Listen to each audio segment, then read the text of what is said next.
Bismillahirrahmanirrahim. Welcome to English 454. This is literary criticism and this is lecture 10. We were discussing Samuel Johnson and his criticism on John Milton. We have done a few poems by Milton so far. We have done Lycidas, we have done El Paraiso, El Allegro, we have done Comus, The Mask, and we have discussed some of the sonnets as well. Yes, in the last lecture we have discussed what Milton did in Paradise Lost and how great the poem was.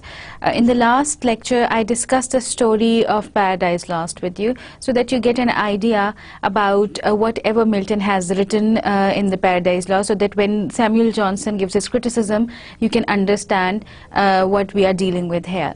If you have not read Paradise Lost as a part of your coursework in classical poetry. So we were discussing Paradise Lost, and I told you that the Paradise Lost is considered as one of the first epics of English language, English literature for that matter, and Milton is considered as the first national poet who has written the epic. He has the same stature in English literature as Homer and Virgil have. He's just like, you know, the classical literature is incomplete without reading Homer and Virgil. The same status goes to John Milton. John Milton, when he wrote this Paradise Lost, he was partially blind, and he went completely blind while he was writing this poem, this epic. So there are certain mistakes in the scheme of the things here in Paradise Lost, but they can be ignored easily considering the greatness of the design of the poem. So we discussing yesterday that Milton had this poetic vocation, and his poetic vocation told him the purpose of his poetic vocation was to bring together the political and the religious element together, and this he did so finally in the Paradise Lost. The purpose of Paradise Lost, as Milton says initially in the beginning of the poem, is to vindicate the ways of God to man. He's not only trying to vindicate the ways of God to man and telling of the first disobedience here, but he's also commenting on whatever happened in England during the Puritan time period when the Commonwealth was formed under the leadership of Oliver Cromwell. He's not only trying to tell you the story, the biblical story of the fall of Adam, but he's also trying to explain to people of England at that time that it is not God who's unfair, but it is their own passions, wrong passions. It's their own lack of faith, it's their own greed, and it's their own lust for sin which have given them this instability, which have made them, you know, unfit to rule themselves. Because, you know, when they threw off the King Charles II and he was banished from England, he was exiled, the people of England were very happy that they were going to form a government for themselves. But this time period, starting from 1640 to 1660, was a chance for the people of England to act as rulers for themselves. The Puritans, they gave them the chance of civil liberty, they gave them the chance to choose for themselves, but the people, the masses, they just wasted that chance and they welcomed back the monarchy. So Paradise Lost is also, if we consider it a little deeply and keep in mind the historical background of the poem, we'll find out that the Paradise Lost is not only you know, a religious poem, a religious epic, and it's not only a biblical story that has been narrated to you, but this is an effort to explain to people what happened to them and why does it happen to it. Because, you know, he has related this story because people can relate to the story of Adam and Eve even in the present stage. Because this is what happens, there's this struggle shown in this epic between good and evil. Some people are on the side of the good and some are on the side of the evil, and one of the good people, they just come to the weakness and they fall. So the same thing, the struggle that Adam and Eve had to do, the struggle that Adam and Eve had to undergo, the way they had to resist the temptation and finally they give in to the temptation, the same struggle we face every day, all the human beings starting from Adam and Eve to the present day. So he is trying to explain to us that the same thing goes from the starting of time till the present time, and it's our own weakness that has caused this damage to our society in the present state. So the story of Paradise Lost starts with this description of hell, where there is Saturn and आप उसको Saturn भी कह सकते हैं और Satan भी कह सकते हैं. I prefer to call him Satan, but there are two pronunciations for it.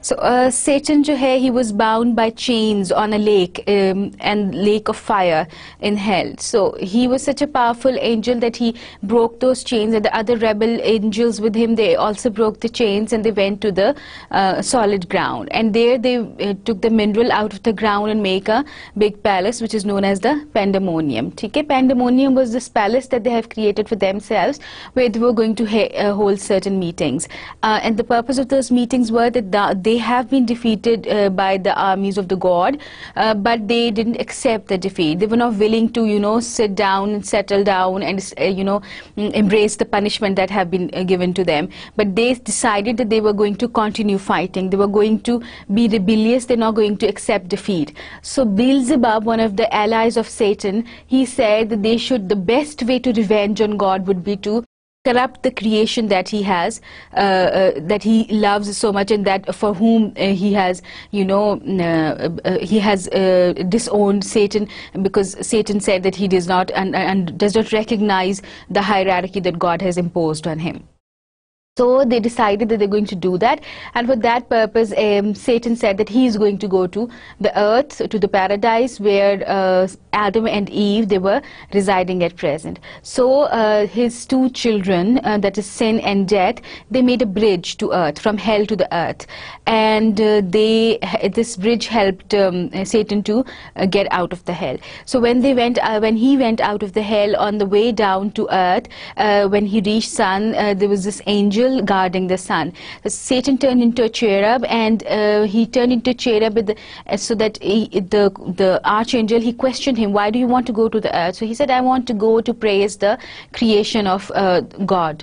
So the angel allowed him to pass. He reached there, and he went there, he jumped over the wall of the paradise, and he saw the beauty there, and he was much pained by it. He didn't have any regret, but he had all the pain. There was no pleasure in the beauty of the paradise for him.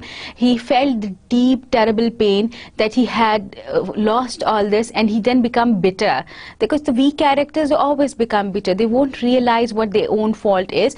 They will become bitter, and they will try to plot a revenge. They won't understand about their own weakness. They will not, you know, meditate on their own weakness. They would not think about their own selves. So Satan was a weak character as well. वैसे तो इसको portray किया गया है बहुत से critics के हिसाब से कि it's a very strong character that Milton has created, but most of the people think, if we analyze what Satan was doing, that he was not stopping himself, and he was continuing spiraling down in this pit of disobedience, then we'll see that he's a weak character who's not ready to accept his faults. So he reaches the paradise, and he enters the paradise. At the same time, the angel was suspicious, and he ordered the other angels to search the paradise. So they were aware that there was an imposter in the paradise. Adam and Eve, who have, you know, worked very hard throughout the day, they have tended the garden, and they were so tired, and they went to sleep under the tree of knowledge. Satan took the form of a tree, and he was watching them throughout the day. He sat on the top of the tree of knowledge in the form of a bird. So he was sitting there, and when they went to sleep, he changed into a toad, and the toad went to Eve, because he has targeted Eve. He thought that she was the weakest link at that place. So he turned into a toad and went to Eve, and, you know, set something in the air and trying to tempt her to eat the fruit from the tree of knowledge, a tree of life. But God realized what was happening. He understood what was happening, so he sent Archangel Gabriel. So Gabriel came there, and he, you know, asked Satan to leave. Satan was there too, was ready to fight Gabriel, but there were certain signs in the sky. There was a sign of scales in the sky, the God telling Satan that his chances to defeat Gabriel were very low. Satan saw the sign, and it fled. He went back, but he was not defeated. At the meantime, God realizes the danger that Adam and Eve were in, and he sent Angel Raphael to them. Angel Raphael had a meal with them and told them different things about the story. So Adam has this unquenchable thirst for knowledge. He kept on asking Raphael so many questions, but he told them that you should not think about things so much. You should not be so curious. You will be told the things that are necessary for you to know. But Adam kept on questioning him about the planetary movements. He kept on questioning him about the, the architecture of the universe, and he also asked him about this war that happened between God and between the armies of the God and the rebel angels. So Angel Raphael told him this story, and then he continued asking him, telling him stories about his own creation, telling him that he remembers when he woke up for the first time, he remembers what he was feeling at that time, he remembered what God told him at that time, and he also told Raphael at that time that he has this intense feelings, physical feelings for Eve. At this stage, Raphael told him to be, to stay away and to keep the love for Eve pure and spiritual, and he left. But Satan was not defeated at the same time. Even if he had to run away because Gabriel was there, he planned to return, and he returned in the form of a serpent. And that serpent, at the very same day when the serpent entered the paradise, Adam and Eve decided for the first time that they're going to work separately, individually, so that they can make much time, so they can do much work today, at that day. So Eve was approached by this serpent, who was actually Satan, and the serpent told Eve that she was very pretty and very beautiful and everything. And Eve was, astonished to know that a serpent could talk, and asked the serpent, "How do you talk?" So he said that I have eaten this fruit from the tree of knowledge, so you should eat it too. So Eve said, "I've been forbidden by God not to eat from this tree." The snake told her that this is the actual test, this is the test of your courage, you should eat from this fruit. So she did. And when she did, she was extremely distraught. She was extremely bewildered that she has done something wrong, and she went in search of Adam.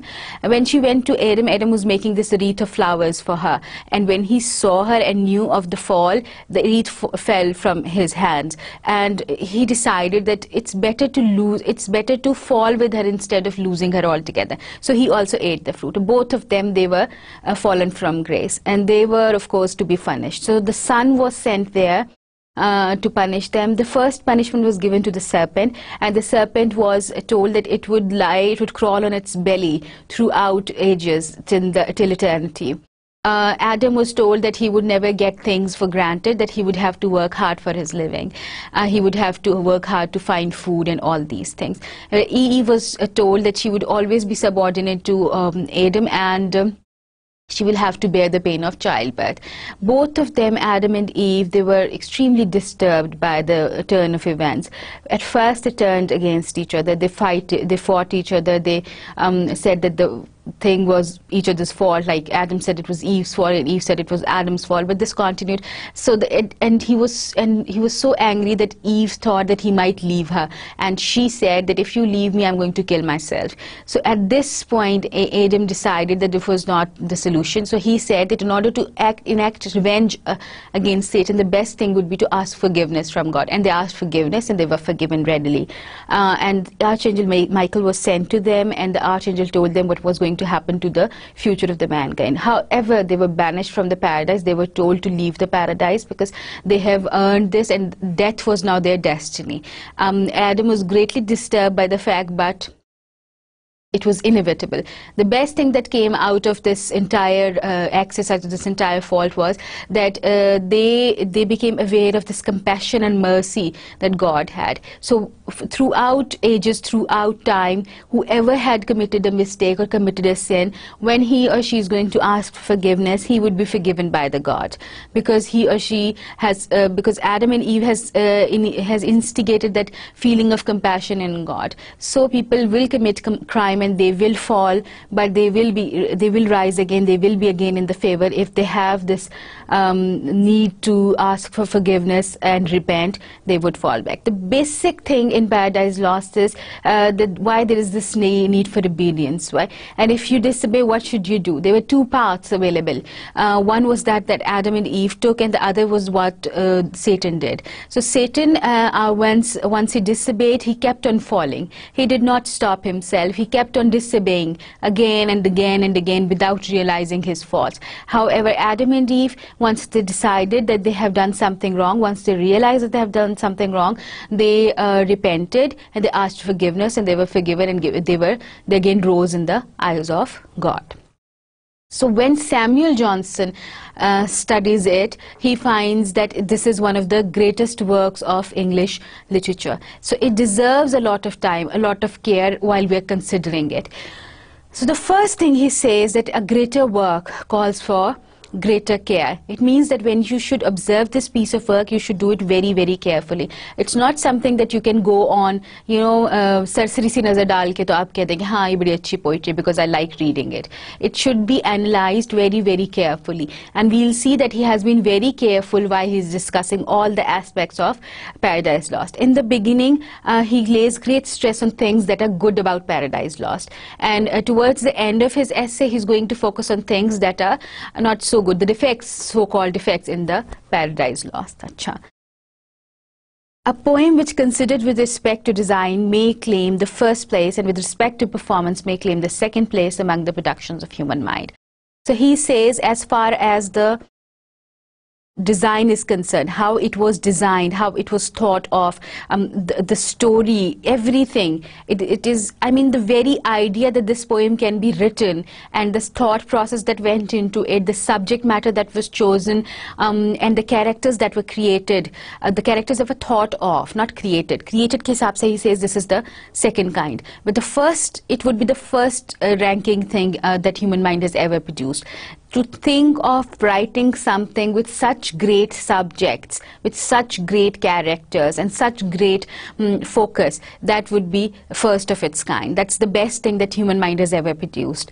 And as far as the performance is concerned, how it was executed, it might not be the first place, but it can be ranked second in everything that human mind has produced so far. So human mind has produced many great things, but among those great things, the best thing as far as the idea goes, the design goes, is a Paradise Lost. If its performance is concerned, then as far as the performance is concerned, it ranks second in the things that the human mind has ever produced.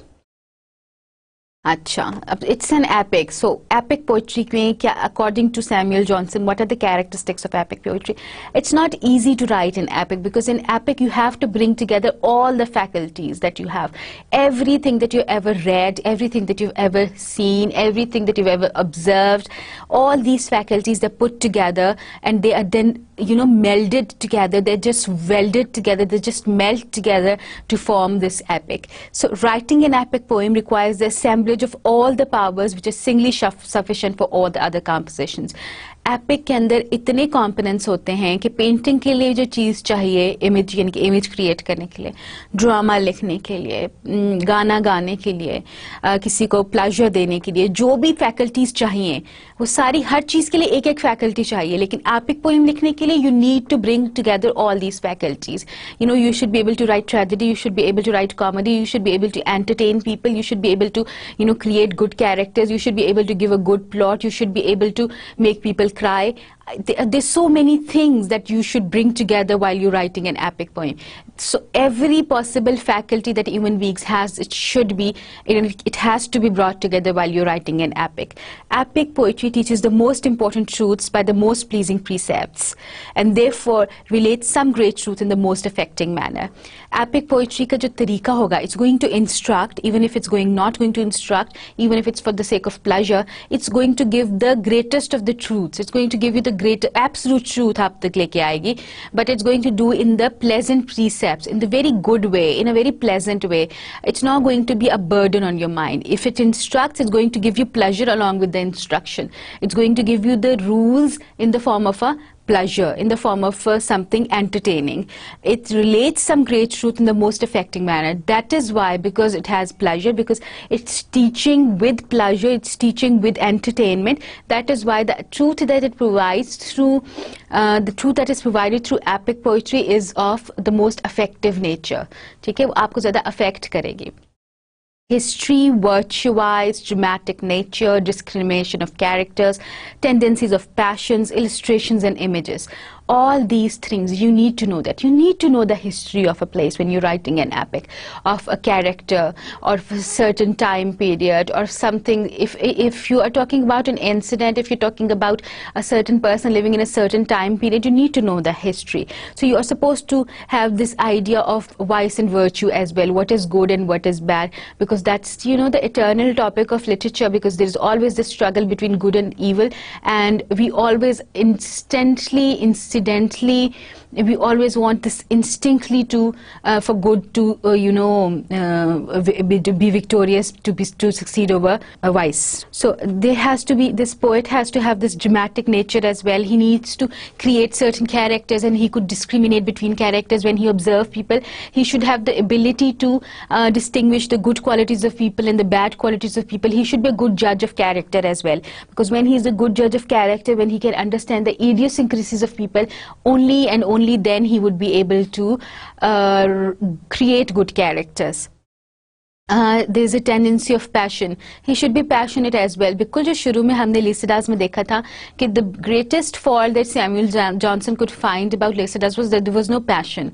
So for poetry, passion is very important. So poet has to have passion while he's writing epic poetry. There has to be certain illustrations. There has to be certain images provided. It doesn't mean that you have to draw them. It means that with the help of the words that you use, they should be so powerful that a certain image is created in front of you. Just like he creates these images of hell in front of us. जब Satan को उस lake of fire पे chain किया हुआ है, he creates such a beautiful, I won't call it beautiful, such a strong image of hell that you can see the fire roaring, and you can see such great character change to this lake and trying to break free. To put all these together, an imagination capable of painting nature and realizing fiction is required. So you have to have an imagination. You should know how these things can be put together. You should, and that is the function of the imagination. You have to have an hyperactive imagination. So Milton had that. He had an imagination, because अगर आप में imagination नहीं होगी, तो Aristotle ने कहा है ना कि जब भी कोई drama लिखेगा, कोई भी poet, कोई भी tragedy लिखेगा, तो he has to visualize what he's writing. He has to visualize how it would appear on stage. So imagination would help you there. It would help you understand how these things can be brought together. So कोई भी सोच सकता है, मैं भी आज बैठ के सोच सकती हूँ कि I want to write about the a life of Jesus, for that matter, or I have to want to write about the story of Prophet Muhammad, or I want to write about Khadija and something. But I have to have imagination. I have to be very careful while I'm writing this, because I have to portray such great truths. And if I have to portray them, I have to do it with such care so that it's pleasurable as well, and it's not offending at the same time, and it should be effective at the same time. So imagination would help you in painting nature and realizing fiction. It would also help you to be natural, but at the same time it would also help you to fictionalize certain elements. ठीक है? Imagination वो balance रखेगी, जो story की reality है उसके दरमियान, और जिस तरह आप उसको fictionalize करेंगे, उसमें fiction add करेंगे, उसमें artificiality add करेंगे, उसमें elements, कुछ मसाला मिर्च डालेंगे, वो सब जो है इन दोनों चीज़ों को आपकी imagination balance करेगी कि असल story क्या थी, आपने उसको भी retain करना है, और आपने उसमें कुछ additional factors भी डालने हैं fiction के, because fiction always makes things a little more interesting. Sometimes reality is little very interesting, too much interesting, but fiction हमेशा उसमें ज़रा वो तड़के का काम करती है. अच्छा. So the poet's first duty is to find a moral which has a fable which that will illustrate later on. अच्छा, सैमुअल जॉनसन कहता है कि पहले आपके दिमाग में एक मॉरल होना चाहिए. You have to have a moral. If you do not have a moral, you cannot write a good poetry. You have to have a purpose for that matter. ठीक है? कहते पहले पोएट के दिमाग में एक मॉरल होनी चाहिए, एक सबक होना चाहिए जो वो सिखाना चाहता है. He should know what he wants to teach.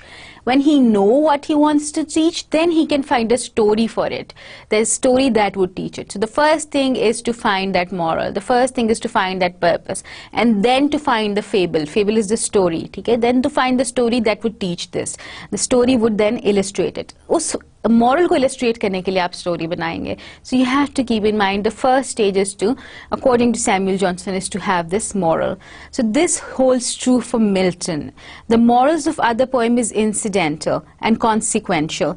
In Milton's only it is essential and intrinsic. मैंने आपको बिल्कुल शुरू में बताया था कि Milton has this purpose. He has realized this is poetic vocation is to explain the ways of God to men. This is how he starts that poem. तो जब उसने ये decide कर लिया कि he wants to justify what God has done for mankind to mankind and why this he wants to talk of the first disobedience, he has decided the moral. So बाकी लोगों की poems में it can be incidental, but if you talk of Milton, it's not incidental at all. It is intrinsic, it's inbuilt, it's essential of his being, of his work. It is something that would come automatically. I mean, we accept that whatever Milton writes is going to have a purpose. He's written something with a purpose in his mind. He won't write something, at least as it holds true for Paradise Lost, at least, that he has written it with a purpose in mind. The purpose was to vindicate the ways of God to man, to explain to people why God has behaved in the way that he has behaved. Why did he punish Satan, and why did he punish Adam and Eve, and why was he compassionate later on and forgiven them? So all these things, उसके लिए उसने पूरी story आपको सुनाई है. Story सब लोगों ने Bible में पढ़ी हुई थी, but Milton has told him in a different way, of course, to show the reasonableness of religion. Religion is not something that will enforce things upon you, but it would be something that would tell you logically why to follow it in a particular sequence. That's what Milton thinks. And necessity of obedience to divine law. What has been said has to be obeyed, because if it's not obeyed, it would violate the divine law, the physical law as well, and the result would be catastrophe. So the poet's duty is to tell a moral, and the moral has to be thought of first, and the fable would be created later on. And for Milton, this holds true. And his purpose for writing Paradise Lost, for as far as Samuel Johnson says, is to vindicate ways of God to men, to explain the reasonableness of religion, and to ensure or to tell why obedience of divine law is important. To convey the moral, there must be a fable, which should be constructed so as to excite curiosity and surprise expectations. अच्छा, अब जो fable create की जाए, it should be so effective that it should be effective. So how can it be effective? Because it should be interesting first. उसमें curiosity होनी चाहिए, क्योंकि curiosity होती है ना कि when you are leaving things in suspense, then people want to know a little more. ये मैंने आपको पहले भी एक दफ़ा बात बताई है कि अलिफ लैला इतनी मशहूर किस लिए हुई थी. या अलिफ लैला में Shahrzad, because the king wanted to kill Shahrazad after the first night, because the first night was what he was doing. That's why the prime minister was reluctant to marry his daughter to the king. But Shahrazad ने क्या किया था कि उसने curiosity में बात छोड़ दी थी. वो story सुनाना शुरू करती थी, और जैसे सुबह का वक्त करीब आता था, वो story को ऐसे मोड़ पे लाके छोड़ती थी कि बादशाह का शौक जो था वो जाग जाता था, and he wanted to know what happened further, and he forgave her for one day. इस तरह करते करते उसकी जान बचती गई, and it goes on, and she, he forgot about the whole thing, killing and everything. So the same thing holds true here as well. So if a story has to have a moral, if it wants to teach, if it wants to be instructive, then it has to have this curiosity, feeling of curiosity, and it should be this. There should be surprise expectation. Surprise expectation का मतलब ये है कि it should, suddenly something should happen. You expect it to happen, but when it happens, you're just surprised. Shock and awe create होती है, या probability होती है. जैसे हमने Aristotle में भी पढ़ा था कि there is a sequence of events which you expect to happen, but at the same time when it should happen, it should create this feeling in you of shock that हाँ ये हो गया, आपको पता था कि ये होना है, लेकिन फिर भी you're shocked when it happens, you're surprised when it happens. Milton has done very well in this regard. So Samuel Johnson is all praises for Milton when he says that if he had a purpose, and in order to he had a moral when he started out to write Paradise Lost, and he has created a fable that give rise to expectation and surprise and curiosity, and he has done very well in this regard. He is involved in his account of fall of the man, the events which preceded it and the events that will follow it. Consequential events. पहले क्या हुआ था, फिर क्या हुआ, और as a result of the climax, what happens next, what happens before, what happens during the action, and what happens after this incident takes place. Perfectly written according to Aristotle. Proper beginning, middle, and end. And उसने थोड़ा सा पीछे का भी बताया, so that the beginning has a rounded corner as well. He has woven the entire system of theology that every pair, that every episode it seems necessary. उसने जो कुछ भी उसके अंदर लिखा है, पूरी theology दे दी है ना. Theology तो start ही यहाँ से होती है. Theology is the religion, basically knowledge of religion, study of religion. तो इसमें उसने पूरी theology आपको दे दी. आपकी theology इस philosophy पे base करती है ना, fall of Adam पे. आपको पता है first disobedience, Satan was the first one to disobey from the entire creations that God has created, and Adam was the first human being to disobey. Eve was, but they call it Adam. So it's, you know, that this, he has woven this entire system, that this is how the world came into it. This changed the way the worlds were going to be. So he has interwoven the entire thing into one big story, and not a single part of that story seems superfluous. It does not seem unnecessary, and we do not wish any recital to be shorter for the sake of quickening the progress of action. Recitals आते हैं, speeches, बहुत लंबी speeches हैं इसमें. Satan की इतनी लंबी speeches हैं, एडम की स्पीचेस हैं, एंजल्स की स्पीचेस हैं, और इतनी सारी कॉन्वर्सेशंस हैं. जनरली बुक 3, 7 और 9 के शुरू में बहुत लंबे वो हैं, इन्वोकेशंस हैं, नरेशंस हैं, but they are so good and they so well knitted. ठीक है, वो जो उसका डेसिस है वो इतना स्ट्रॉन्ग है कि you do not want to leave any part of it, because leaving any part of it would causing mutation of the main story. So we do not want to, it's so well written, it's so well organized, it's so well conducted that we do not want to leave any part out of it. अच्छा जी, the subject of an epic is of course very important. It has to be an event of fundamental importance. अच्छा, अब Milton के लिए fundamental importance ये नहीं था कि एक किंग जो है उसने अपनी आंखें निकाल दी हैं, या एक किंग जो है वो लड़ाई पे चला गया है, या एक किंग एक शहजादी को लेके आ गया है, and after that Shahzadi the entire country is there to fight for her. Like Helen of Troy. So Milton does not believe in that. He does not believe in the falling of a kingdom is an important event, and he does not believe that, you know, establishing of a kingdom is an important event. He does not believe in the fall of a man here. But for him, he focused on the fate of the worlds, how they changed when the first time there was a disobedience. When Satan disobeyed God for the first time, when he disobeyed God because the Son was made second in command of God, then the first disobedience changed the fates of the world forever and ever. And the second disobedience just sealed the fates. Revolution of heaven and earth, how this world came into being. Why are we living on this earth? Why do we have to toil for our lives? What happens on the heavens and what happens on the earth? What is between heaven and the earth? What is in the hell? What is in the heavens? What is the paradise? All these things, such major subjects that he has focused on. He is not concerned with the, you know, ordinary mundane things. Rebellion against the supreme king by the highest order of the beings. Highest order of the beings, angels, the highest order of the being. They are closest to God. They're the best creation. वैसे तो अल्लाह मियाँ कहते हैं कि हम उनकी best creation है, इंसान, but they were the highest order. They were very near to God, and there was a rebellion by them. Satan was an angel. हमारा belief तो ये है ना कि he was a jinn, right? But they believed that he was an angel. He was next to Gabriel, and he was just, you know, at the same level with Gabriel and Michael and Ordeal and all these one. So he and Raphael as well. So he disobeyed, and this is his subject. The first disobedience, the rebellion. They dared to rebel against the supreme king. उन्होंने खुदा के खिलाफ बगावत की. The punishment of their crime. So when they rebelled, they had a crime, they had a punishment. And what was the punishment? They were thrown directly into the hell, chained to the lake of fire. The creation of a new race, and we were the new race, the human beings, and the fall of that new race, and the restoration of that new race to hope and to peace. Okay? So instead of talking about regular human beings and their mundane life, their comings and goings, and their falling from you know, the falling down or falling apart of a kingdom, or establishment of a new kingdom, or someone becoming a king or someone not becoming a king, or fighting between two countries and the wars and the adventures between monsters and all these things. No. He has picked up his subject very carefully, and he has dealt with such great things. He has dealt with the fate of the worlds. He has dealt with the first rebellion. He has dealt with the punishment of that rebellion.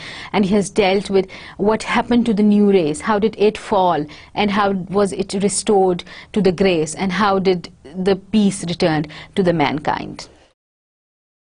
The greatness in Paradise Lost. Acha. Before the greatness displayed in Milton's poem, all greatness shrinks away. क्योंकि जितना मर्जी grand topic किसी भी poet ने choose किया हो, इससे ज़्यादा ग्रैंड तो नहीं हो सकता, because this is the extreme greatness, this is the extreme grandness that you can see. What else is grand if God is not grand? I mean, if the topic of your poem is God and Satan and Adam and the Son of God and the archangels, that's every kind of greatness would shrink away from it. The topic of Milton's epic is the greatest of all. The weakest of his angels are the highest and noblest of human beings, whose actions affect the fates of the world. अब जो उसके weakest agents का मतलब है weakest of the characters. ये basically आपको ये बता रहा है सैमुअल जॉनसन यहाँ पे कि the topic is so great, the characters, I mean the subject matter, of course कि सब्जेक्ट मैटर इतना ग्रेट है इसका कि he is talking of, because nothing can be as great. All the poems that has ever been written, their greatness they shrink away if you consider the greatness of the poem written by Milton. और उसके जो weakest agent है, weakest character भी है, वो हैं जो दुनिया की तकदीर बदल सकते हैं, जो तहस नहस कर सकते हैं चीज़ों को. And the other agents in the poem are so high and they're so lofty that we cannot take the name lightly. They're so reverent, ठीक है? Talking of God and Jesus and Adam and Eve, the prophets, we do not talk about them lightly. Agents ही इतने strong है, जो उसमें weakest agents भी हैं वो भी इतने स्ट्रांग है कि they can change the fates of the worlds. They can put down the speed of the earth and they can shrink us into smithereens. And the loftiest one, the noble ones, they're so strong, they're so lofty, they're so high and noble that we cannot take the name irreverently. We cannot talk of them without being scared a little, because they're sacred names. हम उनके नाम लेते हुए झुझकेंगे थोड़ी देर के लिए, नाम लेंगे तो निहायत अदब के साथ लेंगे.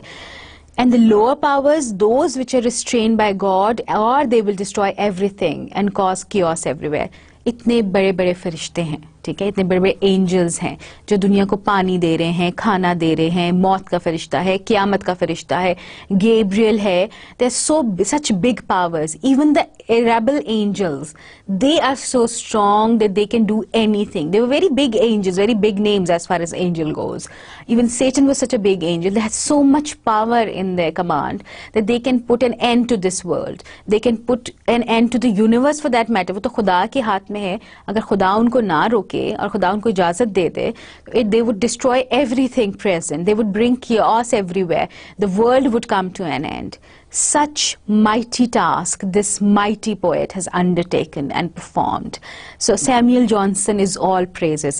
After Lycidas, whatever he had to say, he had to say certain very tough things about Milton. And he's very, very, he's all praises for Milton here. And he says such mighty task, such big task he has taken up. But of course, he can, because he's a mighty poet himself. So he is saying that the subject matter, the characters created, the weakest of the characters created are so great, and the strong characters, they are of course so great, and even those who are not as great as the greatest and the loftiest of them, they are so great that we cannot even talk of them. And even if the God does not restrain them, they would, create havoc. They would wreak havoc in the world. Such mighty task this mighty poet has undertaken. He's not only undertaken that task, he's not only, taken up the responsibility of doing it, but he did it, and he did it with perfection. Characters of Paradise Lost, which admit of examination, are those of angels and of man, of angels good and evil, of man in his innocent and sinful state. अच्छा, अब जो इसके characters को वो discuss कर रहा है कि पहले तो उसने सब्जेक्ट मैटर को डिस्कस किया ना, पहले सबसे उसने पर्पस को डिस्कस किया, फिर उसने सब्जेक्ट मैटर को डिस्कस किया. Now he is going to discuss the characters of Paradise Lost. And he says कि कैरेक्टर्स कैसे हैं? एंजल्स हैं, ठीक है. एजेंट्स कौन है? एंजल्स हैं. अब एंजल्स, अच्छी एंजल्स को भी डिस्कस किया है उसने, गैब्रियल को भी किया है उसने, राफेल को भी किया है उसने, माइकल को भी किया है उसने, ऑर्बिटल को भी किया है, उन सबको किया है. And he has also discussed these rebel angels. He has discussed Beelzebub, he's discussed Satan, he has discussed I have forgotten his name, he has discussed Moloch, and he's discussed all other little devils as well. And he has discussed human beings, though human beings he gets, Tanvi of course was a human being, but he's the spirit of God. So as far as these Christians believe, the Christian belief says that he was the spirit of God. So and he also when Michael shows Adam the future of the mankind, उसमें भी बहुत से इंसान आते हैं, और वो इंसानों को भी दो तरह से उसने डील किया है, इंसान innocent state में और इंसान in the state of sinfulness. ठीक है, जब they were innocent, when Adam and Eve, they were innocent, living in the paradise, they loved each other, they had a spiritual love for each other, it was not physical at all. And they were happy. So he has discussed that, he studied that and represented that state as well, and he's also represented the state they were in when they have already committed the sin, when they have disobeyed God, and how they turned on each other, how they fought with each other, and how they were willing to give up life, and how they were remorseful and when they repented, and what happened after they repented. So the good angels, there's Raphael, who's mild and who's placid, there's Michael, who's regal and lofty, there's Abigail, whose solitary fidelity is of mighty folklore, a part of mighty folklore. So there's certain bad angels as well. So characters, they're most diversified. And the big thing that surprised a reader here is that you have never seen angels, have you? I have never seen angels, and I'm sure Milton has never seen angels, because मेरा ख्याल है सिर्फ prophets के पास angels आते हैं. So think of agents whom he had never seen and paint them so beautifully, so craftily that you believe it right outrightly, that you say, of course, Gabriel तो ऐसा ही होगा, he would talk like that. Raphael भी ऐसा ही होगा. Of course, Satan would make this speech. He is the kind of character who would make this speech. To think of those characters, to imagine those characters, and to create them on paper, I mean, you thinking is something else. दिमाग में तो बड़ा कुछ चलता है, लेकिन उस दिमाग से जो आपकी तस्वीर बन रही है, उसको अल्फाज की सूरत में कागज पे उतारना is a different story altogether. So doing this would be a massive task, and Milton has done it so well that he has created such diversified characters. If he's talking good angels, you believe in those good angels. Angels aise hi honge. And when he has created those bad angels, you believe in the bad angels as well.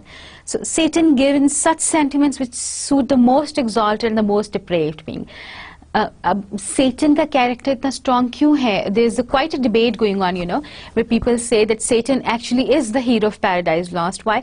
Hero कौन से character होता है? जो main character होता है, जो protagonist होता है, ये वो होते हैं जो सबसे ज़्यादा strong character होता है, जिसकी एक flaw होता है. According to Aristotle, there's a hamartia, there's a tragic flaw, and that tragic flaw causes the downfall. And the character of Satan is created so beautifully, so roundly. It's such a beautiful character that and Milton has given him the exact sentiments that you expect. He's exalted, ठीक है? High-ranking angel था. He had such high hopes for himself, and he had such exalted sentiments. He talks so loftily, and he has the sentiments of the most depraved beings. Someone who has doomed himself, someone who has given in, someone who has caused his own downfall. Milton had to be very cautious about Satan's speeches. It was a difficult task to make a rebel speak without offending the sensibilities of the pious. मैंने आपको कहा था थोड़ी देर पहले कि I would love to write something about the religious poetry में अगर लिखूं तो. अब हज़रत मोहम्मद सल्लल्लाहु अलैहि वसल्लम की ज़िंदगी में we have so many stories, but we'll have to be very careful because people's sensibilities, they get offended very, very easily when these sensitive topics they come. So the character of Satan so well written that you have to make a rebel. ठीक है? अब rebel का काम क्या है? उसने तो जो हुकूमत होगी उसके खिलाफ बोलना है ना. हुकूमत किसकी है यहाँ पे? इस केस में हुकूमत खुदा की है, और खुदा की हुकूमत के खिलाफ अगर वो स्पीच कर रहा है तो the poet has to be so careful to put such words in his mouth that they are not offended, no one is offended. वरना तो उस पर ब्लास्फेमी का केस बन जाए, जैसे यहाँ पे बन जाते हैं तौहीन रसालत के केस बन जाता है ना. कोई बात कोई करता है तो उस पर तौहीन रसालत का केस बन जाता है. इसी तरह अगर मिल्टन सेटन के मुंह से कुछ ऐसे जुमले निकलवाता कि जो कि अल्लाह की शान के खिलाफ होते, खुदा की शान के खिलाफ होते, तो उस वक्त उस पे वो ब्लास्फेमी का केस बन जाना था, but he has done such a good job that he has made a rebel. We believe in that rebel. He is so well crafted, so well made, so well written that we believe that he's a rebel. But at the same time, the speeches have nothing in them that would offend the sensibilities of someone who's pious and religious oriented. Okay? So this is job well done. The character is well made, character is well structured. The language of rebellion cannot be same as that of obedience. Of course, when you're a rebel, तो आपने तो उस बंदे के against ही बात करनी है ना, जिसके आप रेबल हैं, जिसको आप रेबल कर रहे हैं, जिसके खिलाफ आपने बगावत की हुई है. अब उसकी जबान उस बंदे की जो कि बगावत कर रहा है और उसकी जबान जो कि ओबीडियंट है, बात मानता है, दोनों की जबान में बहुत फर्क होगा. But you see angels, Satan, he speaks so cautiously, or Milton make him speak so cautiously that we can't find anything that would, be a direct attack on God. Because, Satan has been created in such a way that he has these feelings for God. क्योंकि वो खुदा से नाराज हो गया ना, और वो खुदा से नाराज क्यों हुआ? क्योंकि उसकी एक्सपेक्टेशंस बहुत ज्यादा थी खुदा से. He loved God. ठीक है, उसको बहुत ज्यादा मोहब्बत थी खुदा से, और जब उसकी मोहब्बत में उसकी एक्सपेक्टेशंस पूरी नहीं हुई, so he rebelled. This happens in life as well. जो आदमी आपको बहुत अच्छा लग रहा है अपने माँ बाप से, अपने बहन भाइयों से, आपका एक्सपेक्टेशन लेवल इतना हाई होता है. ठीक है, you love them and you have such high expectation level of them that कि मैं अगर इनके साथ इतना अच्छा हूँ, अगर मैं इनसे इतना प्यार करता हूँ, तो वो भी मेरे से करते होंगे. लेकिन जब उसका ये प्यार, इसके प्यार को जवाब नहीं मिला, तो बेचारा he was so disappointed. And he was disappointed, but उसकी disappointment जो थी, instead of accepting it and being happy in what God was happy, he rebelled. He became bitter and he said कि I'm going to take revenge. I do not agree with it. वो तो एक रूठे हुए बच्चे की तरह है. ठीक है, उसने बेचारे ने, उसका ख्याल था कि शायद खुदा उसको मनाने आएगा, लेकिन खुदा तो फिर बेनियाज है. He does not care. ये वाला खुदा भी बेनियाज है, हमारा तो बेनियाज है ही, इनका जो खुदा था वो भी बेनियाज था, मिल्टन का भी. और उसने कहा I don't care, you want to rebel, go ahead and rebel. I'll make a case out of you, I'll make an example out of you. People coming after you, angels coming after you, generations of humans coming after you will read your story and they will learn from it, that those who disobey God, they have nowhere to go.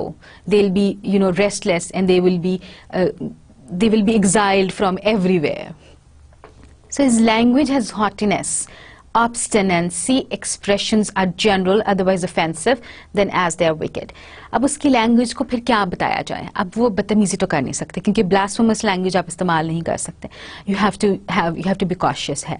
सो उसकी language क्या है? Hottie है, गुरूर है उसकी जबान में. ठीक है, और उसकी जो एक्सप्रेशंस है ना, वो ऑब्स्टिनाई के हैं. He is haughty and he is obstinate at the same time, and there's some wickedness as well, but nothing offensive. He avoids offensive. So there's haughtiness and obstinacy. और वो सारे जो एक्सप्रेशन, जो भी बात वो कहना चाह रहा है, या उसका कैरेक्टर जो है ना, वो इसी ऑब्स्टिनेंसी और इसी ऑकवर्डनेस, इसी हॉटीनेस पे बेस्ड है. हो गया ना, उसका डाउनफॉल हो गया. And he is now obstinate. He is not ready to accept his fall, and he is not ready to accept God को सुप्रीम पावर ही नहीं समझ रहा ना, क्योंकि वो कह रहा है कि शायद मैं इतना लाडला बच्चा था कि मेरे साथ तो ये हो ही नहीं सकता था. He is haughty, he is obstinate. This is very common if you have seen in your homes as well. जो लाडला बच्चा होता है, जब आप उसको डांटते हैं पहली दफा, तो वो बेचारा ऑब्स्टिनेट हो जाता है. वो इतना हॉटी होकर बोलना शुरू कर देते लोगों के सामने, उसको यकीन ही नहीं आता कुछ देर के लिए तो कि मेरे साथ ऐसा हो गया. तो सेटन बेचारा भी उसी स्टेट ऑफ माइंड में है. He does not realize it and he is turned haughty and obstinate. कहते हैं मैं इनको बताता हूँ, अब मैं इनको करके दिखाता हूँ, अब इनका क्या ख्याल है, ये मुझे बाहर निकाल सकते हैं. I am going to create a heaven of my own and I am going to corrupt the best creation that he has created, जिसकी वजह से इसने मुझे बाहर निकाल के फेंका है. So Adam and Eve, ये जो कैरेक्टर्स हैं स्टेट ऑफ इनोसेंस में, during the innocence sentiments as such as innocence can generate and utter. ठीक है, जो लैंग्वेज यूज की है, जिस तरह की वो बातें कर रहे हैं, जिस तरह वो दुनिया को परसीव कर रहे हैं, the way they working in the paradise, everything, every word, every gesture, all the body language, everything, it portrays innocence. They are in a state of innocence. They have not sinned yet. Their love is pure, based on mutual respect. They respect each other. Platonic love है. It has no physical element involved. Their repasts are without luxury. ठीक है? They do not need comfortable beds, and they do not need good drinks and good food. They do not need big villas, and they do not need big cars to repast, to rest. Their life is without luxury, and even then they're happy because they're innocent. They're not exposed to the evil. ये जो सारी luxuries हैं, ये जो हमारी needs हैं, these physical needs that we have, they're not aware of these things. They do not know कि they need these things in order to be happy. ठीक है? Ignorance is bliss, इसीलिए कहते हैं, because they're not aware of it. They're innocent of all these needs. They're innocent of all these desires. They do not know greed. They do not know sin. They do not know lust. So when these things are missing from their life, they're all innocent there. The diligence is without toil. Now they work very hard throughout the day in the Garden of Eden. ठीक है? Paradise में सारा दिन काम करते रहते हैं. Garden को यानी कि weeds निकालते होंगे, या जो भी काम करते, खेती बाड़ी करते थे, जो भी करते थे, उसमें toil नहीं था. It was not, toil होता है कि जब आपको physical exertion हो. उनकी diligence में there was no toil. It was not hard work for them. They were diligent, they worked hard, but it was not hard work for them. They were not fatigued by the work. Their address to their maker have little more than admiration and gratitude. और कुछ नहीं. They just admired the God. वो खुदा की तस्बीह ख्वानी करते थे और उसका शुक्र अदा करते थे. बस इस तरह आप समझ लें कि फरिश्तों वाली हालत थी ऑलमोस्ट. बस इनको अकल अल्लाह ताला ने दी थी कि वो सिर्फ शुक्र अदा करते थे और उसकी तस्बीह करते थे. Fruition left them nothing to ask, and innocence left them nothing to fear. They had everything. ठीक है? According to them, everything, because they didn't know any better. And of course at that stage they didn't need anything, and because they were innocent, so they didn't fear anything as well. जो बंदा खुद अच्छा होता है ना, उसको किसी और से भी कोई खतरा नहीं होता है. यानी कि अगर आप खुद किसी को धोखा नहीं देते तो आप किसी से एक्सपेक्ट भी नहीं कर रहे होते, आप किसी के धोखे को पकड़ भी नहीं सकते. ठीक है? जो बंदा खुद चालाक नहीं होता, उसको दूसरों की चालाकियों का भी पता नहीं चलता, बल्कि जो खुद झूठ बोलेगा उसको हर एक पे शक होगा कि ये झूठ बोल रहा है. So they were innocent, so they had no fear. Because they didn't know fear, what was fear. So they were in a state of bliss. They didn't need anything from the outside world. They didn't need any luxuries. They didn't need the physical element of love. They didn't need anything. They were very happy, very, very poised, very peaceful, a very good, calm existence they had in the state of innocence. And यहाँ पे इसको discuss Samuel Johnson कर रहा है कि Milton ने उनको इतना अच्छा पोर्ट्रे किया है कि the state of innocence it comes out with the words that Milton has written for them. हमें समझ आती है फौरन ये पोएम पढ़ते ही कि what innocence was, what were the innocence they were feeling at this point of time. Adam and Eve, then they in the state of sin, they बिल्कुल exactly portray हुए हैं. With guilt, they'll be guilty, and when they're guilty, when they've done something wrong, there would be distrust, there would be discord, there will be mutual accusation, there'll be stubborn self-defense. ठीक है? हज़रत आदम और हज़रत हवा की story आपको पता है ना, कि जब ये हो गया, जब उन दोनों ने फल खा लिया, तो they'll start blaming each other, they'll start accusing each other, there'll be mistrust कि इसने जानबूझ के मुझे फंसाया है. ये तो हज़रत हवा पे इल्ज़ाम क्या है, औरत पे इल्ज़ाम क्या है कि वो जिम्मेदार है इस डाउनफॉल की. यहाँ से तो लड़ाई स्टार्ट होती है, औरत और मर्द की पहली लड़ाई, ये कि उसकी वजह से हज़रत आदम को जन्नत से निकाला गया. औरत क्यों आदमी को बुरी लग रही है? इसीलिए लग रही है ना क्योंकि उसकी वजह से, बकौल उसकी वजह से उसको जन्नत से निकाला गया है. ठीक है? सो डिस्कॉर्ड, लड़ाई शुरू होगी, डिस्ट्रस्ट हो गया, एक दूसरे पे एतबार नहीं रह गया, म्यूचुअल एक्यूजेशन, एक दूसरे पे इल्ज़ाम लगाना शुरू कर दिया, and there was a stubborn self defence. Adam was defending himself and Eve was defending herself. They were not ready to accept blame. The blame lies on both the parties. अगर एक ने खा लिया था तो दूसरे को तो खाने की जरूरत नहीं थी, दूसरे ने भी खा लिया, because he had these feelings for Eve, and those feelings, they were enhanced by the fruit, and they turned to lust. They had this physical exposure of each other. So they both were at fault, but इस sin की वजह से, इस disobedience की वजह से, there was this feeling of discord, and it's such well portrayed, such well presented in the poem that Samuel Johnson is all praise here. They regard each other with disdain, with alienated minds, and dread the Creator as avenger of their transgression. अब देखिए क्या फर्क पड़ा यहाँ पे.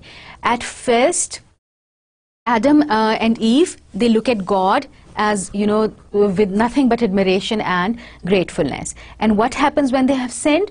They considered him to be an avenger. वो अल्लाह से डर रहे थे, ठीक है, कि उन्होंने गलत काम कर दिया, अब अल्लाह ताला उनसे बदला लेगा, ठीक है, अब उनको बदला मिलेगा, अब उनको पनिशमेंट मिलेगी. So this is what happens when they sinned. At last they seek shelter in His mercy, and finally in the state of sin they realize that they have no way else, there's no other way they could go, there's no one else they could turn to, and they finally realize that they have to ask His mercy. And before and after the Adam's fall, his की superiority जो है ना पहले भी और बाद में भी बड़ी diligently sustain की जाएगी, ठीक है. You'll have to keep that in mind, that they will keep in mind कि ईव से वो superior ही रहता है, because ईव ने ईव को बनाया ही एडम के लिए गया था, and they'll make sure that this happens before the fall, ठीक है, कि एडम के सारे decisions होंगे और बाद में भी ऐसे ही होगा कि Adam is going to decide कि they should ask for forgiveness and they should repent and they'll be forgiven. अच्छा, probable and marvelous, ये दो element हैं. This all probable is marvelous and all marvelous is probable. In this case, the probable is marvelous and marvelous is probable. जो हो सकता था, जो possibility थी, वो marvelous की है, amazing, extraordinary. और जो extraordinary है, वो probable है इस case में. The subject matter is absolute truth. We know that. It's a biblical story. It's a story that's a part of Quran as well. So we have no question about the truth here. The main fabric is supported. We have evidence. We have evidence from different sacred scriptures here. The main fabric is supported by the evidence from the scriptures, and it's written so well कि आप उसको question नहीं कर सकते कहीं से भी. उसमें कोई loose वो thread नहीं है, कोई loophole नहीं है. उसने कोई ऐसी मिथ इसके अंदर नहीं डाली जो कि वेल सपोर्टेड नहीं है, जो कि वेल डॉक्यूमेंटेड नहीं है. It's subject is universally and perpetually interesting. It's interesting today, it was interesting at that time, it was interesting for people who were before Milton as well, ठीक है. इन सब के लिए ये पॉइंट जो था, ये पोएम जो है, ये सब्जेक्ट मैटर जो है, the story of Adam and ewe, it's interesting. अभी तक लोग इस पर लड़ रहे हैं, ठीक है. Till present day people are considering who is the hero of Paradise Lost. अभी तक ये डिसीजन तो हुआ ही नहीं है. All mankind has the same relation to Adam and Eve, and all are involved in this battle of good and evil. We all have this battle day in, day out. हमारी तो जिंदगी इसके गिर्द revolve करती है ना. यही तो झगड़ा है कि आपने कंट्रोल करना है अपने आप को, whether you go towards good or you go towards evil. You're presented with choice every day of your life, so many times a day. ठीक है, you have to choose between good and evil. So we identify with them. We identify with Adam and Eve. We relate with them. So this is something that everyone understands, everyone identify with. That is why it is probable, and the subject matter is so great that it's marvelous. So it's probable and marvelous. The marvelous is probable and the probable is marvelous here. Machinery अगर आपको याद हो तो Greek drama में होता है, जो super natural element होता है ना, जो इस तरह मशीन के जरिए से लेके आते थे. It's known as the machinery, जिसके जरिए कुछ एक्शन हो रहा होता है, कुछ होते हैं ना आउटसाइडर फैक्टर्स इन्वॉल्व होते हैं, सुपर नेचुरल गॉड्स आ जाते हैं, एंजल्स आ जाते हैं, स्पिरिट्स आ जाते हैं. इस केस में भी मशीनरी यूज हुई. इस केस में मशीनरी ही मशीनरी है, बिकॉज दो तो इंसान है, एडम और ईव, बाकी तो सारे एंजल्स हैं, गॉड है, सन है, all of these the other part of the machinery. लेकिन इस मशीनरी को इतनी अच्छी तरह यूज किया गया है कि मशीनरी का जो पर्पस होता है ना, जो शर्त है मशीनरी इस्तेमाल करने की किसी भी ड्रामा में या किसी भी ट्रेजेडी में या किसी भी एपिक में, वो ये होती है कि it has to be necessary, यानी कि वो उस सूरत में इस्तेमाल की जाएगी जबकि उसके बगैर गुजारा नहीं हो सकता. In this case also holds true that these actions can not be done without this machinery. There is no room to speak because everything is done under the immediate and visible direction of heaven. ठीक है, क्योंकि यहाँ तो हो ही सब कुछ इस case में रहा कि अल्लाह ताला के सामने हो रहा है. अल्लाह तो मैं इसको इसलिए नहीं कहती because this is the Christian God है, so we call him the खुदा हेयर एटलीस्ट. ठीक है, तो ये सब खुदा के सामने हो रहा है, फरिश्तों के सामने हो रहा है, सब्जेक्ट मैटर ही वो है. ठीक है, तो इसमें तो there is no room to question this argument कि मशीनरी होनी चाहिए या नहीं होनी चाहिए, क्योंकि मशीनरी ही तो सब्जेक्ट है यहाँ पे. However, no part of action could have been accomplished by any other means. So this is the only way this action can be done. This is the only way it could be done, and there is no other way that you could, आप कैसे बता सकते हैं कि Raphael केम, जब तक आप Raphael को आते हुए नहीं दिखाएंगे, या माइकल को नहीं आते हुए दिखाएंगे, गैब्रियल और सेटन की फाइट स्टार्ट होने लगी वो नहीं दिखाएंगे, जब तक आप सेटन को नहीं दिखाएंगे चेन टू द हेल, जब तक ये सब कुछ नहीं यूज होगा तब तक आप एक्शन भी नहीं हो सकता. So it's important that this machinery is there. It's unavoidable for that matter. अच्छा, इसमें 2 एपिसोड्स, 2 सॉन्ग्स आते हैं. This one used as a warning जब मेन स्टोरी के अंदर ना, जो ये खुद इसने डाले हैं मिल्टन ने, we do not know of them. जब Raphael comes to eat with Adam and Eve and he has this meal with them and he warns them कि Satan is going to try and tempt you, so you should be careful and control yourself. And the other is the consolation and in the end. When Michael comes and he tells him that he tells Adam and Eve that they are forgiven, and Michael takes him to the top of this mountain and shows him the future of the mankind. So these are the 2 episodes. अच्छा, there's an integrity. अब हमने पढ़ा था कि Aristotle believes in this unity of plot and he believes in this unity of action as well. So it cannot be objected. Of course, there's integrity here. Integrity चीजें integrate हैं, integrate हुई हैं आप इसमें. It has no proper, it has a proper beginning, it has a middle, and it has an end. So nothing is superfluous. Everything is where it should be, and everything is important towards action. So there are digressions, as I've already told you in the books of 3rd book, in the 7th book, and in the 9th book. They are superfluous, but they are so well and beautifully written that you do not want to get rid of it, because the sole purpose of poetry is to provide pleasure. So if something is so pleasurable, why get rid of that something, and let's go on with it. The purpose of poetry is pleasure, and they provide pleasure even if they're not related to the story. Somehow, even if they're digressions, let them be, because they are a good read, they're a pleasurable read. Okay? So important questions that give rise to that answered here. लोग question करते हैं जब ये paradise lost को discuss करते हैं, तो that is the unity of action. Of course, there's unity of action. एक ही तो स्टोरी चल रही है शुरू से लेकर आखिर तक. द फॉल ही तो हो रही है एडम की. सेटन की फॉल से स्टार्ट हो रही है स्टोरी. ठीक है, आपको द फॉल ऑफ सेटन जो है वो राफेल की जो मीटिंग है एडम के साथ, उसमें पता चलती है. उससे पिछला आपको बताते तो कोई नहीं है ना, वो आपको डिस्क्रिप्शन तो कोई नहीं दे रहा उसकी. तो it starts with the proper beginning, and the purpose of that beginning is it is going to move towards the fall of Adam. Satan अपना जो इरादे का इजहार करता है शुरू में कि he wants Adam to fall. So that moves on, और वही पर्पस आखिर में अचीव होता है. लेकिन Adam is then again restored to the favor. अच्छा, फिर जो सेकंड क्वेश्चन इसमें राइज होता है, जो लोग बहुत ज़्यादा एक दूसरे से पूछते हैं, जिसपे बहुत ज़्यादा बहस होती है कि who is the hero of Paradise Lost. अच्छा, there is a question. People generally believe that Adam is the hero of Paradise Lost, but there are certain critics who say that Adam cannot be the hero of Paradise Lost, because a hero has to have the strong character, and someone who can be overcome cannot be the hero of an epic or a tragedy. But you have to remember that every hero has this tragic flow, and he has to have this downfall. And because Adam has his downfall, but he overcomes that downfall, and he's restored to the grace. So people generally believe that Adam is the hero of Paradise Lost. अच्छा जी, अब फिर is it heroic poem?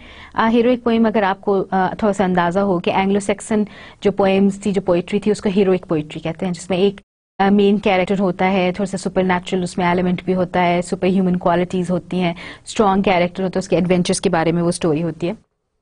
तो आपको याद होगा कि Anglo section poets जो होते थे, Beowulf specially, that's an heroic poetry, example of heroic poetry. तो मिल्टन ने इसको खुद अपने ज़ुबान से, अपने मुंह से इसको एक हीरोइक सॉन्ग कहा हुआ है. So there is no question about it as well. So Samuel Johnson कह रहा है कि हाँ, if Milton says this is heroic poetry, this is a heroic song, so this is a heroic song. Sentiments कैसे थे इसके अंदर? Are expressive of manners, are appropriated to characters, are for the greater part and exceptionably just. So he says के इसके सेंटिमेंट्स भी बहुत अच्छे वेल चोजन वर्ड्स हैं, वेल चोजन सेंटिमेंट्स हैं, अप्रोप्रिएट टू कैरेक्टर्स हैं. ये नहीं है कि जहाँ पे कैरेक्टर को खुश होना चाहिए तो उसके सेंटिमेंट्स कुछ और डाले हुए. It is extremely appropriate, extremely just, well suited sentiment. जज्बात जो उनको दिए गए हैं, जो कैरेक्टर्स को फीलिंग्स दी गई हैं, they are well just, they good, they very well written, because Satan has to be bitter, Satan has to feel this depraved, Satan has to have this need to take revenge, and he's justified. जो character उसने Satan का बनाए हैं, जो उसने scheme बताई है, उसके हिसाब से is justified in doing that. With the way Adam and Eve behave in the state of innocence and in the state of sin, both the sentiments in both the cases, they're extremely justified. अच्छा, इसकी imagination पे Samuel Johnson speaks a lot and he says कि उसकी imagination ने उसकी सब्लिमिटी increase की है. It's the imagination is of highest degree. It's extremely active, and thoughts are brought forward during the progress of the poem can be produced only by such an imagination. The heat of Milton's mind may be set to sublimate his learning.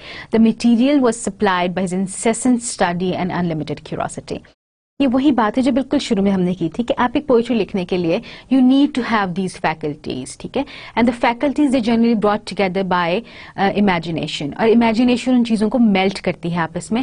जैसे होता है different धातों को melt करके एक धात बनाई जा रही है, एक बड़ी और बना दिया आपने. So the same thing happens है. ही हैज़ दिस इमेजिनेशन जिसने उसकी सारी चीज़ों को, उसकी सारी फैकल्टीज को इकट्ठा किया. Whatever he has studied so far, जिसका क्लासिकल बैकग्राउंड था, जिसकी ऑब्जर्वेशन थी, जिसका पोलिटिकल बैकग्राउंड था, all these things are put together and they're melted by the imagination that he had, and it makes this sublime poetry that he created. His imagination and his sublimity of his learning through in his work the spirit of science. ठीक है. अब वो खाली ये नहीं था कि उसने क्लासिकल एलिमेंट, बल्कि उसकी जो साइंटिफिक बैकग्राउंड था, जो उसकी नॉलेज थी, उसकी इमेजिनेशन और उसकी सब्लिमिटी इसको इन्हांस कर रही थी, उसको इनकॉर्पोरेट कर रही थी बाकी सारी चीज़ों के अंदर. It was not just classical references नहीं थे, बल्कि उसकी जो काम था उसके अंदर मॉडर्न साइंस के रेफरेंसेस भी आते हैं. अच्छा, उसकी पावर क्या थी मिल्टन की? For him the best power that he had was his sublimity. His descriptions were learned. बिल्कुल फजूल बातें नहीं उसने की हुई थी. He knew what he was doing. He was quite learned. They were very well written, well chosen words. Imagination accustomed to unrestrained indulgence. ठीक है. Imagination was running wild. It was not restrained. He indulged in his imagination. He let his imagination run, flow free. Conceptions were extensive. ठीक है. उसने बहुत सी चीज़ें खुद conceive की हैं. They were not available to naked eye. They were not available to observation. वो everyday observation पे rely नहीं कर रहा, but the things that his imagination has created, he has conceived them himself. Gigantic loftiness instead of grace. ठीक है. He does not believe in this subtlety. He does not believe in grace. This gigantic loftiness. Look at the word that he has used. Samuel Johnson is so good with words. He says it's gigantic loftiness. Loftiness, something at height, something noble, and it's giant at the same time. So he does not believe in graceful, being, talking, nicely and elegantly. He believes in gigantic loftiness, something great, something extraordinary, something out of ordinary. And he can provide pleasure when pleasure is needed. But his particular power is to astonish. He's going to shock you. ठीक है, आपको pleasure मिलेगा poetry से इसकी. But he's going to astonish you. He's going to shock you into thinking. That's the purpose here. The power of displaying the vast, splendid, darkening the gloomy, aggravating the dreadful. हर चीज़ को aggravate करेगा, enhance करेगा. कोई चीज़ gloomy है तो उसको और dark कर देगा. Dark चीज़ है उसको और dark करके gloomier बनाएगा. He is going to aggravate the dreadful. If something is dreadful, something bad is happening, he is going to aggravate the situation. He is going to enhance it. He is going to make it worse. And he is going to displaying the vast, splendid. खाली splendid नहीं बल्कि उसके canvas को और बड़ा कर देगा. वो आपको और ज़्यादा बढ़ा के बताएगा. So he's excellent. His power is his imagination and his sublimity, and that enhances whatever powers he has, whatever other faculties that he has. अच्छा, nature and life do not satiate his appetite of greatness. आम life से वो impress नहीं होता, आम nature से भी वो impress नहीं होता. उसकी जो greatness की appetite है, it's not, it is not satiated by it. It's not, उसकी भूख खत्म नहीं होती, इसको आप कह सकते हैं. Reality was a scene too narrow for his mind. He does not talk about realism. Whatever is happening in the life, it's not good enough for him. So he had to have this gigantic loftiness, as they say. He sent his faculties to discover the worlds where only imagination can travel. जिन चीज़ों के बारे में वो बात करता है, ये वो चीज़ें हैं which you do not understand, which you have never seen, only you can imagine about them. You can imagine about God, whatever God said to the angels. You can only imagine what Satan said when he was thrown into the hell. You can only imagine how Adam and Eve, they lived in the paradise. So he was not, satisfied with, talking about the mundane everyday affairs. He was not satisfied talking about the kings and the queens and the prince and the princesses. And he was not was not satisfied talking about these lords and ladies and every kind of political experience that was going on in life at that time. He talked of things only his imagination can go after. He can talk of things that only you can imagine were and how they were. He furnished sentiment and actions to superior beings. वो beings जिनके बारे में आपको कुछ नहीं पता, वो beings जिनको आपने कभी नहीं देखा. इंसानों को कुछ जज्बात देना या इंसानों के कैरेक्टर बताना या इंसानों को पर्सनालिटी देना मुश्किल नहीं है, कि आपके आगे पीछे हर तरफ इंसान है. उनकी पर्सनालिटी आप एक्सप्लेन कर सकते हैं, उनके सेंटिमेंट्स भी आप एक्सप्लेन कर सकते हैं, उनके कैरेक्टर की इडियोसिंक्रेसीज भी आप एक्सप्लेन कर सकते हैं. लेकिन ऐसे कैरेक्टर्स जिनको आपने कभी देखा ही नहीं, जो कि सो एक्सॉल्टेड हैं, जो कि इतने लॉफ्टी हैं, जो कि इतने नोबल हैं कि आपको पता ही नहीं कि वो कैसे सोचते हैं. And his aim was those characters. When he cannot raise wonder by the sublimity of his mind, he gives delight by its fertility. ठीक है, जब उसकी sublimity इसको पूरा नहीं करती, जब उसकी ये power imagination की नहीं करती, तो फिर उसकी fertility of imagination जो है, कि उसकी imagination बहुत fertile थी, it could create for itself. So that overcomes this problem. Milton's images, descriptions and scenes or operations of nature do not seem always to be copied, nor do they have the energy of immediate observation. वो ये नहीं लगता कि सामने से देख के लिख लिया, बाइबल से देख के लिख लिया. उसने जो डिस्क्रिप्शन दी है, जो उसने इमेजेस क्रिएट किए हैं, they do not look like as if they're observed. देखिए, जो रियलिज्म होता है उसकी एक और तरह की लुक होती है, उसकी एक और तरह की रीडिंग होती है. And the thing that you create from your imagination is totally different. It has a lot of attraction in it, and the same holds true here for Milton. This is not something that he has observed, this is something that he has imagined. So that is why it has this unreal feeling about it. That is why it's so attractive to us. That is why we want to read it. इसकी similes they numerous, ठीक है, लेकिन वो comparisons को घसीट नहीं रहा है कि जबरदस्ती ए को उठा के तो जेड के साथ मिला दिया है. He does not confirm himself to these rigours of comparisons. His great excellence is amplitude, बड़ाई है, बहुत वुसअत है. ठीक है, he is not common similes नहीं यूज करेगा, because his topic is so great, so the amplitude is great as well. He expands the adventurous image beyond the dimensions which the occasion required. वो जितनी जरूरत होती है ना, उससे भी ज्यादा बड़ा कैरेक्टर क्रिएट करता है, उससे भी बड़ा इमेज क्रिएट करता है. और चूंकि वो इमेज बहुत बड़ा क्रिएट कर देता है, तो इसलिए उसमें वो ग्रेटनेस जो है उसकी कवर हो जाती है, कैरेक्टर की ग्रेटनेस कवर हो जाती है. उसकी मोरल सुपीरियरिटी जो है, इसको भी सैमुअल जॉनसन ने डिस्कस किया है. He says that Milton has been more superior than anything ever written. It is hardly a praise to affirm that his moral sentiments excel those of all other poets. A reader will be able to carry away precepts of justice and mercy, unlike other epic poets who are very unskillful teachers of virtue. ठीक है, he says कि Homer ने भी लिखा, Odysseus लिखा, Iliad लिखा, Virgil ने भी पोएम लिखी, दांते ने भी इन्फर्नो लिखा. सबका पर्पस ये था to teach, to instruct, but they were all unsuccessful. पर मिल्टन ने जो लिखा, उसकी सुपीरियरिटी को मानने में कोई हर्ज नहीं है, because he was more successful than all these other epic poets. आपने जब इसके पोइम पढ़ी तो आपके पास there were certain rules of justice and mercy that you learn from it. You go away from this poem having those rules and those principles in your mind. So this is about all that we have for today. Tomorrow, the next lecture, in the 11th lecture, we are going to discuss what false Samuel Johnson found in the Paradise Lost. Thank you very much.